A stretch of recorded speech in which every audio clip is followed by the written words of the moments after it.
Hello everyone, and welcome to our latest BITAx monthly online event. Thank you everyone for tuning in. Today I'm going to do a short introduction on BITA and BITAx for those that aren't familiar with the organisation. I'm also very excited to be speaking to a young business owner, Leo. And finally, there'll be some closing comments from my fellow BITAx board member, Tin and Dixon. And after the event, we will go back to the Remo online networking function. So hang around for as long as you can, doing our best to try and emulate if we were in a real life offline networking event, which we do and know so well in BITA. So BITA, what is it? The British Irish Trading Alliance. It's a non-profit organisation that was set up in 2012. It's really created a community of passionate individuals and business owners that share a knowledge and look to make connections. The organisation really lives by the people who know people who help people, and BITAx specifically is the chapter around supporting young professionals and young entrepreneurs. We're made up of a board of volunteers. I sit on the BITA board, and as many of my fellow board members on the event today. We've taken the best of the values of BITA, the integrity, passion and delivery, and we really look to provide expertise, curate sort of quality events, access to mentorship, to the young professional audience that we serve. So if anyone's got any questions about the organisation, then do get in contact with me or any of the board members. But I'll move sort of swiftly on to my next section, which will be speaking to Leo Scott Smith. Leo is a young business founder. He was recently featured in the Forbes 30 under 40. 30 under 30, and he was named as one of the 10 rising stars in tech, UK tech by Tech Nation, and he's a TEDx speaker. So Leo, welcome. If this is your cue to join our conversation. Thanks, Peter. Not quite 40 yet, I'm pleased to say. So, yeah, 30 under 30. It was really great to be with you. Excellent, good stuff. So format today is we've spoken ahead of this. I'll ask you a couple of questions, just get a feel for yourself, the business. But also I would like to encourage anyone that's online today to there should be a Q&A section in the chat. Feel free to put any questions you have for Leo into the chat, and I will field them at an appropriate time to Leo. But maybe just to kick things off, Leo, it'd be really helpful to understand, you're a young business owner now, but you're an even younger business owner when Tended was founded. Can you tell me a little bit about how it came about? Yeah, of course. Yeah. So I founded Tended when I was 22, I think. But it really all sort of kind of kicked off way before the company was actually founded. So I think, to kick off really, I guess I would say that as a founder, it's super important to have a great founding story. A ton of reasons. It helps with fundraising, with hiring, with community building, and most importantly, that passion that you need as an entrepreneur. But and a lot of this means that a lot of kind of startups do have a bit of a sort of bloated founder story, but everything that kind of I'm just about to tell you is like totally true. So my background is actually in charity. So I used to work in third world countries, supporting underprivileged children with education and aid. And I ended up being in Nepal during the 2015 earthquakes. And at this point, I had a whole variety of different dangers. I had aftershocks, landslides, and we got ambushed once, which was a totally horrible experience. We thought we were going to die for about 5 hours. And sort of during this time, I had this process where I was like, okay, I've got all of this group of volunteers. We had about 40 volunteers that I would oversee. And then as well as that, I would then have family and friends at home and constantly checking in with them, my volunteers, and also my family and friends to see if everybody's okay. And this was a manual process, calling people up at set intervals on a phone. But what this meant was that if somebody forgot to make a call, or if you're in an area with no signal, or even if you just forgot, you would then put everybody at fear because you thought that somebody could potentially have had one of these terrible things happen to them. So at that point, I kind of said, well, look, I wonder if I can digitalize or virtualize this process of checking in with somebody if they're safe. And this kind of idea sort of boiled up in my brain. And during my sort of 3 years of working in nonprofits and charities, I realized that it's actually quite hard to scale because you're relying on other people's money. And when you're relying on other people's money, it means that really your growth is only as good as other people's generosity. So that's when I sort of said, look, I'm going to try and do my own thing and hopefully also change the world a little bit while I'm doing it. And this is how the concept of Tended grew out. It's been an interesting journey, and I'm sure I'll touch on it a little bit later. But we started out as a consumer brand, a B2C brand, building wearables that would detect accidents and then send out for help. So this is like sports people, active individuals, that kind of stuff. Horse riders was a big one of our customers, but we quickly realised that actually that's a really challenging market, and we ended up pivoting to this B2B space. And what we now do is offer a whole variety of different wearables and pieces of software which combine AI, IoT, behavioral psychology to be able to detect and also predict accidents within high-risk workplaces, and basically tell workers and also employers where their risks sit, and basically allow them to prevent serious accidents or fatalities within the workplace. Right. Okay. Yeah. Really interesting. And you mentioned about, growing the business and the challenges ahead of that. The business has, had the benefit of having, some significant investment rounds come in that have helped make that. Did you feel that as a young business owner with a new product, did that need any extra attention? Was there a slightly tougher, slightly steeper hill to climb with that challenge? Yeah, so being a young entrepreneur is challenging on a few fronts when you're trying to convince people to buy into your vision and your company, and that sort of runs the whole way through from your customers, and particularly if you're B2B, especially if you're an enterprise company, because little old me when I'm 24 or 25 trying to convince a Rolls Royce to spend £250,000 with us does have its challenges. But then also when it comes through to fundraising, because, first of all, you don't have that network, and network is super important when it comes around to raising investment. Or generally, you're not fortunate enough to have that network. So that can be challenging because you're constantly trying to build relationships with investors and other founders that can help you within this fundraising journey that is so important when you're in an R&D heavy company. And then with the enterprise side, and also the investment side, a bit of sort of how we got around that and the challenges that we sort of overcame were really it's about hiring people that have done it before. So I had a lot of inexperiences in trying to do these big enterprise sales and also do these significantly large funding rounds. So quite early on in our kind of journey, we ended up making quite a few key hires that had quite a lot of experience within either fundraising or these complex sales processes, and as a result, they've been able to support with those challenges that we faced, or that I faced, and add a bit of that validity and that experience to the team, which has done us quite well because we've managed to see it through to the other side. And when you're running a startup, that's kind of the whole game: is can you just get to the next step? And as long as you can and keep getting to that next step, then you're going to continue to grow. Okay, fine. And you've been running the business for a number of years now. You've gone through those rounds. You've been say fortunate enough, but deservingly so, to get into some of the UK's leading companies. When we spoke before, you spoke passionately about your business and how and the work you put into that. But do you feel that the average young business owner, the average young entrepreneur at the moment, strikes that balance between throwing what they need to into the business, and getting the balance maybe between people are still young. There's some youth to enjoy.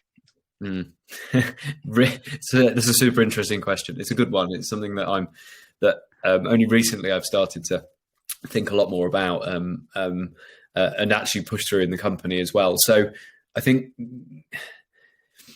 anybody in our generation grew up in the social media sort of Gen Z kind of and Gen X kind of area, and what this meant is, it's had loads of benefits because it's opened us up to a world where of entrepreneurship that we might not have been exposed to without this kind of platform.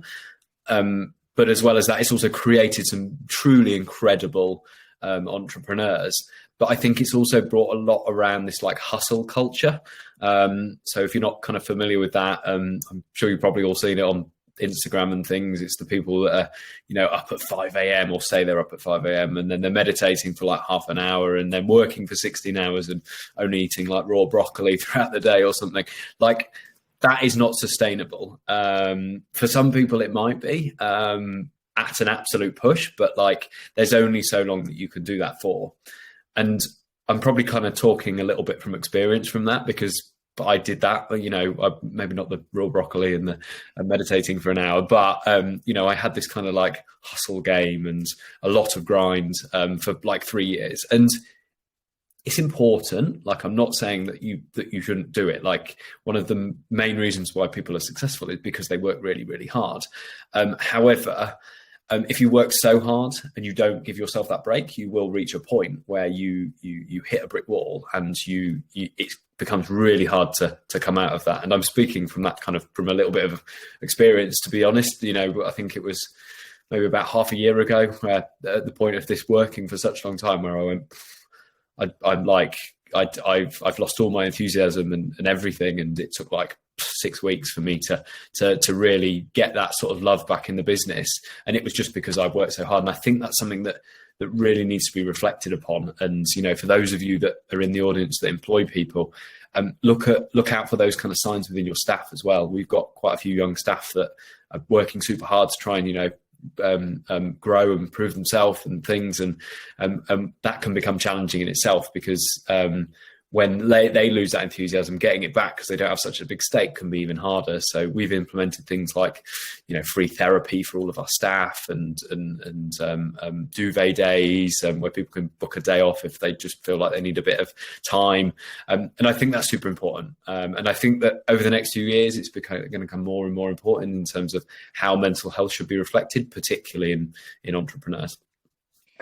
And you talk about being sustainable and what gets you through that process. I mean, different people have different drivers in businesses. Some of which would be a strong founded belief in their product. Some of which will probably be financially motivated. People want to run a business to be successful. Having been a number of years through your journey, how important is it that mix is right at the front end of that process? Yeah. At the front end, I don't think it matters. I think things will change as you get more into your journey. And again, I'm kind of talking from experience there. So I kind of touched upon how Tended was founded. I was super focused on this point of, I was very sort of focused on the charity sector, and then I wanted to make a difference. And I think that's what a lot of what young people want to do at the moment. They want to save the world, and there's nothing wrong with that. It's totally amazing, and people should strive to do that. And that's why a lot of incredible businesses are built. But as the business progressed and the pressures came down, what that meant was that I then had shareholder interests and people within a board that then directed the company in a very particular way, which is more focused around being more of a corporate entity and a corporate structure. And that is understandable. We have taken a lot of private investment, and I think that's where that challenge came from in terms of for me, and that's where that point of say burnout came, is because I said, well, it's this corporate company, it's not doing what I kind of wanted to do. And then what I had to do was reevaluate what I saw in the business. And that was what enabled me to pick up that enthusiasm again. And actually it was saying, well, I wanted to do this, but now I can now see another opportunity within the business is greater impact, and then building up that kind of enthusiasm again. But I think it's really important to have a passion. And money might be one of them. It's never been it for me. And the more I've sort of grown, the more I realise that money is like really, really not important. But that's a very privileged thing for me to say, because I'm in the fortunate position to not be, financially struggling. But I think that if you're getting into being an entrepreneur just for money, I think it would be valuable to try and find something that you're a bit more passionate about, because actually running a company, given the level of success rates that you get in terms of startup, for everyone seeing those horrible figures, it can mean that actually the best way to make money isn't through being an entrepreneur, and that's why that passion is really important. It's interesting you talk about that, and that motivator.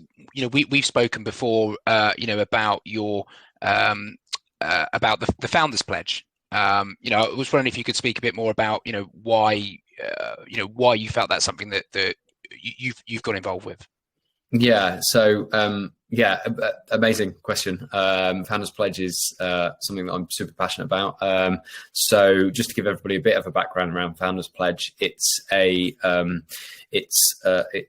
organisation which is it's a group of entrepreneurs, generally focused in the technology space, but there's also some sort of more e-com focused as well. And basically, we've all made a pledge to give away a certain proportion of our exit proceeds, if we're fortunate enough for the company to exit, to charitable causes. And then as well as that, there is a group of people that are basically funded through Founders Pledge, and they are doing research into different charitable projects, ensuring that the way that money is spent is put into an area where it's really going to be making the most amount of impact. So I think there's about 3,000 people in there at the moment, and there's about $4 billion, I think, is kind of the amount of money that's been pledged to give to charity in total. So the impact that we made is significant, but also the people that you meet are amazing. So just yesterday I was talking with a charity which I was introduced to through Founders Pledge, and sounds really simple compared to the kind of AI and IoT stuff that we build, but they basically donate sacks which keep grains in a good condition to people in Africa. And this means that they're not having to sell their crops as early, which means that they aren't affected by the price fluctuation because of different seasonal changes. And as a result, they're spending pennies, but they're making a massive impact and on the way to eradicating a lot of the kind of poverty within a certain region of Africa. And that's totally amazing. And those are the kind of things that I can get just as passionate about, as well as building cool products and closing, £500,000 deals. Very good. And you've spoken a little bit about how you built a team around you to deal with, some of your gaps in terms of, selling to big companies like Rolls-Royce and things like that. But did you have, did you find that there are people outside of that you regularly have to lean on to go to advice and wisdom? And has that maybe balance changed from a number of years ago? Yeah. So I guess from that's kind of like from the advisor perspective. So advisors are really important. We've had them, throughout I've had them, and the company's had them throughout our kind of history. But they change over time. That's something that's really important to recognise. So we're based in Lincoln, which hopefully a lot of you will know about us, but a lot of people don't. You'd be surprised. And you can probably count the amount of tech companies that we have in the city on one hand. And that has its pros and cons. But one of the kind of like the main cons is that network that I talked about earlier that's really important for investment and things. But also advisors, the kind of people that you need advising when you really start out, and you're looking for £5,000 grants here and there, and you're looking at how to hire your first person. Those kind of advisors were available and to hand to support us through those early challenges. But then as we kind of progressed as a company, And we kind of got into this kind of venture capital funded sort of position, and ended up looking at scaling and tackling larger markets. Finding those kind of advisors, or having those advisors that we had previously had, consulting us on those kind of these new challenges that we face, they just weren't suitable for us at that time. So as a result, that change of advisors has improved over time, to the point where one of our he's actually on our board as well, but he's the CTO of the new Virgin Media and O2 merger, which is like a $40 billion merger. So like that's kind of and I think our first advisor had his own like company that sold I don't know what, but like employed like one person. So it really varies, because what you need changes depending on what problems you face. But especially as a young founder, lean on people as much as possible, because they've all been there and they've done that and they've experienced and faced those problems that you won't have faced yet. So something that might cost you 20 grand and half a year of learning, they could tell you how to avoid it within 2 minutes. And that's where that kind of value really comes from. Okay. That's really good. That makes sense. And one of the things that's interesting, if you spend time looking, as I do and as our network does, into young business founders that have gone through funding rounds and growth and scale and got into the big companies, most of them, I guess, an added complexity of your business is, at the end of the day, you guys provide a physical good. You're not a SaaS business. You're not a software company. In some ways, light years apart. I would imagine there's how has that made the job harder? Has it made it a little bit more where you've got a product, I can touch it, I can feel it, I can sell it? How's that been? Yeah, so hardware is cool. Like it's a physical thing that you can hold, and I think that has a level of connection that you're not going to get through just some SaaS platform. But I think there's a few mistakes that maybe not everybody, but they're mistakes that I made, that young or first-time founders, at least, they don't necessarily have to be young, make. And that is initially jumping to a consumer problem. And that is because we are consumers. We don't have a lot of experience in the challenges that the business world faces. But consumer businesses are super challenging, because whilst the conversion cycle for sales is so much smaller, you need 100,000 or 1 million customers before you can really start to get to the unit economics and the scale that you need to be a profitable or scaling company. Whereas with businesses or B2B companies, it can be like 5 or 10 companies that you have on your books, and that's enough to generate that same amount of revenue. And also, you don't have to piss all the money up the wall on marketing and things, which you have to do in the B2C world. So that's that first misconception that people jump to, and that's what we did as a consumer company. Initially we jumped to this B2C space, and the next one I think is also hardware, because especially if you're not a technical person like I was, and you go, well, I just want to have something that I can hold. I want an invention. I want this thing that does something. And what that means is you go, well, I'll do it. It can't be that hard. It is. Hardware is like super hard. And when people told me, I was like, bullshit, I can do anything. I'm 22. I've got loads of energy. I'm going to hire amazing people. Hardware takes 10 times the amount of time. It costs 10 times the amount of money. And there are 10 times the amount of things that can go wrong. And because of that, it means that particularly somebody that is starting a company for the first time without tons of contacts, experience, money, you are giving yourself so many other areas where you're going to have challenges that you need to overcome, which ultimately means so many more points of failure. So if you can, as a founder, reduce your chance of failure as much as possible, you should do that if you want to have a successful business. So if you can find a route to doing what you need to do without having to build a physical product, I would highly recommend it, because we have been one of the fortunate companies that has come out the back side of, or come out the other side of building a hardware product. and but there are a number that haven't, that will have, failed miserably, but spent a lot of money doing it. And I can kind of speak from experience as well with this, with the fact that we do still have hardware and we do have some very complex products, but at the moment we are just about to release our first software product. And I'm really excited about it, and the team are as well, because the process for selling and scaling that product is going to be so much easier than hardware. And ultimately, if we had done that, 3.5 years ago, then maybe we may be in a different position to where we are now. We might not exist. That might have been the wrong decision, and we might have taken the original track. But I do think that hardware is, whilst it's amazing, if you're not very, very versed in that area, it can be challenging. So if there are other options, it's worth exploring it, but don't let that scare you away either. Like, it has also been a really exciting and fun journey. I mean, we've had a question come through, which is what's the most valuable mistake you made first starting out? And I guess it's that balance of, like, did you have to go through that to get to where you were, or I guess it's sort of balancing, some of the where the business is at the moment. To, did you have to? Was that part of the journey you had to take? The most valuable mistake. So.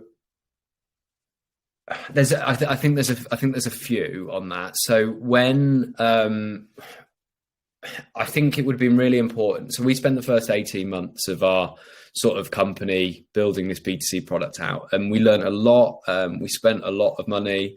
A lot of it was my money as well, because I was quite fortunate enough to have another business that I ran before I started Tended alongside the charity. So and that was, we didn't establish the dynamics of the market that we were moving into before we did it. And we didn't really understand I was 22. I didn't know what I was doing, so that was kind of why. But I was just making an assumption that if I wanted something, other people wanted it. And that's a really naive assumption to make. But it isn't just about whether people want it. It's about what those purchasing cycles look like and what that purchasing intent is as well. So, like, why would they purchase it? And if they are going to purchase it, how much are they going to spend on it? And all of these kind of dynamics. And we didn't do enough of that. And as a result, we arguably spent a lot of money doing something that ultimately didn't result in anything. Now, fortunately, we noticed that and we pivoted in time to keep the business alive, but it could have very easily not gone the right way if we hadn't have taken that decision. The other one is spending too much money, or before we find product market fit. So the same product that I'm talking about, we went and pissed a ton of money up the wall on marketing, probably about 100 grand. We're like, oh, great, we'll do this fancy video. We're going to make this nice website. We're going to spend a ton of money on paid advertising because this is what everybody wants. And that's how you do everything. That is not the way. If you are having to spend money on paid advertising, initially, maybe in the first first stage, it might be a bit useful. But if you're having to spend money on paid advertising to get customers and it's taking up a big proportion of the revenue you're generating, that is not a scalable product, and you probably haven't found product market fit. And what that means is that where you really want to scale, or whether you want to take venture capital, your unit economics just aren't going to be right, and it's going to be impossible to really achieve what you need to achieve. So spend less money to find product market fit, and then once you've got it, then start to put money in. And the final one, if anybody's hired anybody, is holding people for too long if they're not right. We've had a couple of incidences where that, and we've now got to the position where if somebody's not right, that's fine. It's that happens, but you need to make that kind of decision quite early on, I think. Otherwise, it's a pain for everybody in the company, and it's also not great for them either. It's interesting you've spoken about getting the right people, and also you spoke a little bit about earlier in our conversation, making sure that the team have got access to the right work-life balance. In the last couple of years, in terms of learnings for yourself about managing other people, I mean, have there been anything else that stuck out as key learnings for you? treat people with respect and give them ownership over what they're doing, and they will do their best. I think that it's often perceived, and I've probably been guilty of it in the past, of people doing a bit of micromanaging and always wanting to know what everybody's doing. Ultimately, if you're hiring people that are better than you, and I strongly believe that every single person that I've hired is more experienced and better than me in their domain, then why are you the person to try and tell them what to do? You give them some clear goals that you set with them, and sometimes you don't even need to give them those clear goals. Just give them total free rein and just see what they can achieve. And if you give them that respect, you pay them well, and you create a great culture, people will grow and achieve amazing things. If you try and micromanage people and guide people and tell them everything they need to do, they're just not going to perform in the way that you need them to. Okay, that's great. Well, look, Leo, time's flown by today. It's been, really interesting. I think we touched on some really, really good, really good insight from yourself about your journey, as a young business owner and the journey you've gone through. I'm sure we'll all be keeping an eye on Tended, on the business, and it seems that you're in a great place, and it doesn't seem like you guys are going to stagnate at these levels anytime soon. So, really enjoyed our conversation today, and I hope we can sort of keep in contact as a network, and I'm sure we'll hopefully in the future be able to sort of check in and hear about the business getting to the next stage. So that's great. So Tiernan, I'm just going to invite you to turn your speaker section on to close off the event, and Leo, let's ask you to shoot away. Thank you, Pete. Thank you, Pete, and thank you, Leo. That was a fascinating conversation. I could have listened to that for much longer. A bit of housekeeping. Thank you, everyone who joined us this evening. If you like the event, and there's plenty more, we'll send you an email out in the next 24 hours with information on how to join BITAx and how to get the most out of the organisation, introductions, events, etc. Hopefully, we'll be back in person in the next few months. It shouldn't be too much longer, but we've got plenty more events like this, plenty more networking and people to meet. So we'll send you an email with the registration link in there. Joining through BITAx is a massive concession. It's £79 for the entire year. It's invaluable, really. But I'll put all the information in an email, and we'll get that sent out to you. Thank you very much, Laura. If you have that magic button, which sends